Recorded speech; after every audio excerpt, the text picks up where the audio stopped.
You've probably heard this countless times: show, don't just tell, or show, don't tell. The thing is, you do want to tell sometimes. But anyway, the point being, you've probably searched the internet, read countless articles, and you still, want more information on this, because those many articles out there just don't explain it well enough. Believe me, you're not alone. We've all been there. It's probably the most important thing for a writer to understand. And I'm going to show it the best way I know how, and it's how it makes sense to me. And I think it'll make sense to you after this as well. So let's start with an action, for example. And what's the difference then between showing and telling? Well, oftentimes they're both kind of showing, and so when a writer says show, don't tell, they're not necessarily even meaning don't tell, as in, what's the difference between showing and telling if they're so related? For example, Dave or Tony walked along the sidewalk.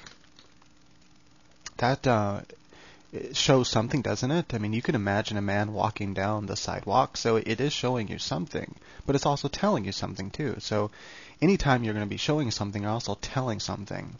But what is meant by here is to show selective details, important details that will help the reader visualize the scenario in the best way possible, and will get him hopefully to feel some sort of emotion or to feel some sort of atmosphere. And you do that by choosing selective details, and that means the right nouns and the right verbs. So although this is actually showing technically, you are showing that Tony walked along the sidewalk. How could we better word this so that it paints a more vivid picture? Paints a more vivid atmosphere, something that you actually want the reader to have, because this is rather dull the way it is now. So if we change the verb walked to Tony strutted along the sidewalk, then we're closer to showing, or this is actually showing, but we're getting closer to what it is that the writing coaches are trying to explain, like what they're trying to get you to do as a writer, as an author. So Tony strutted along the sidewalk. So we're closer there. This paints a more vivid picture because walked is vague.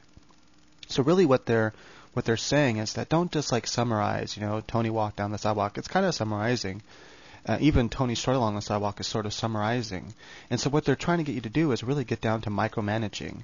But this is where you have to know when to micromanage, or how much to micromanage and how much not to. There are certain scenes that you want to kind of just fly by in a sort of summary sort of way and not micromanage too much. If someone's just buying an ice cream cone and that needs to be in the story, you want to make it as interesting as possible. So too much micromanaging in a scene like that isn't going to be helpful. And so one thing you can do to help you visualize when you're showing and not telling is to imagine you're a director of a movie. And as a director of a movie, you want to put on the screen with words. You're using words, and with those words, you want to paint a movie, sort of, paint a movie for the reader. And so you have to visualize yourself as not only the writer, but as the reader, as the receiver of the information, because you know what you see in your head. We don't know what you see in your head. As the reader, we have no clue what you see. And you're not trying to get them to see exactly what you see, but you're trying to get them to see something similar to what you see. And because we want to kind of feel like we're creating our own world. And so, what else is happening in the scene? Well, you see Tony, he's strutting down the sidewalk. The sidewalk's kind of busy. He's passing by people. The people he passes by, let's say, are parting for him, almost as if out of respect. And some people avoid him altogether and walk across on the other side of the street. Let's say that's what you see in your mind. And he's walking down like a city street in San Francisco or something, let's say. And he's in more of a, not quite a business district, but not the suburbs either, not like a total residential district. So he's kind of in sort of a business area, but not, I don't know what I'm thinking of. he's maybe more going towards like an industrial area or something. Anyway, it doesn't really matter. The point is that this is what you're visualizing in your head. So how do you show this then? Tony strutted along the sidewalk. Well, you could add more detail then. Tony strutted. Let's see here. Tony strutted along the sidewalk. Oops. With a gangster's. Does that work? Gangster's limp. His chin held high. His shoulders pulled back. So you can see here that what we're adding is more detail. And you're choosing selective details to paint a certain image and atmosphere. So now we're starting to even paint an atmosphere and a clear image of how he's walking. He's not just strutting along the sidewalk now. He is strutting along the sidewalk with this gangster's limp, and his chin is held high, which kind of shows us he's prideful, or that he at least is confident of himself, that he's sure of himself, and his shoulders are pulled back, so we know this is a confident character. Notice, it would have been telling if he just said that. So the difference here between showing and telling is you could add a bunch of details, but if those details are vague and they're just telling you telling the reader what you want them to get, like he was scared is telling. So rather than just saying he was scared, show that he was scared. What does someone do when he's scared? What is he doing? So imagine that you are, again, a director of a movie. You see the movie in your head. Your goal is you want to describe, you want to write what you're seeing in your head. That is, you're seeing this guy that's scared, but you have to limit yourself to what a person can see. If I just said he's scared, you can't see that, right?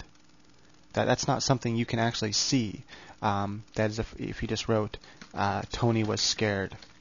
This isn't something you can actually see, but rather, like if you said, let's say, she was a lonely kind of girl. You can't see that on a TV screen, so you have to write a short scene to show that she is a lonely girl, right?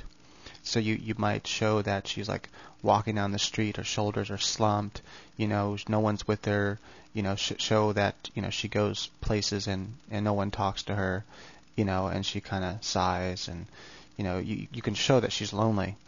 But, if you just say, well, she's a lonely girl, that's telling. So one way to get around telling is to always imagine that you are writing for the TV screen and pretend that you're limited to what people can see on a screen.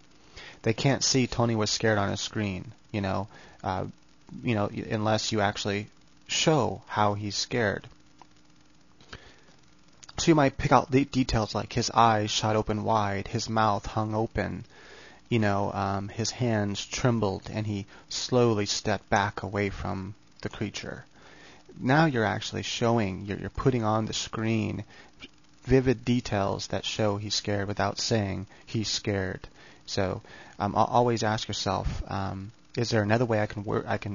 Is there another way I can word this? Can I pick out certain details that will say the same thing without saying it? That will show people. That way they have to figure it out. So showing, you want to try to get people to figure out what things are and what's happening as much as possible by your words. So rather than just flat out telling them, look at, he's scared, or look at, in this case, Tony is confident. So if I just said, Tony strutted along the sidewalk with a gangster's limp and a confident look about him or something, and he was confident, that is telling. So you have to always ask yourself, is there a way I could show this? Can I show that he's confident? And so especially when it comes to words like that, like descriptive words that have to deal with like how someone feels or something, or the image of someone. So in this case, his chin held high, his shoulders pulled back shows that he's confident rather than just flat out saying it. So that's really a lot of what's meant by showing and not telling. Anyway, I'm going to end this video now and go on to part 2. Because this is a longer topic, so it doesn't take more than one video. If you want, click on the link there in the description, and Master Edit will be available soon, so hopefully it's there now. All right.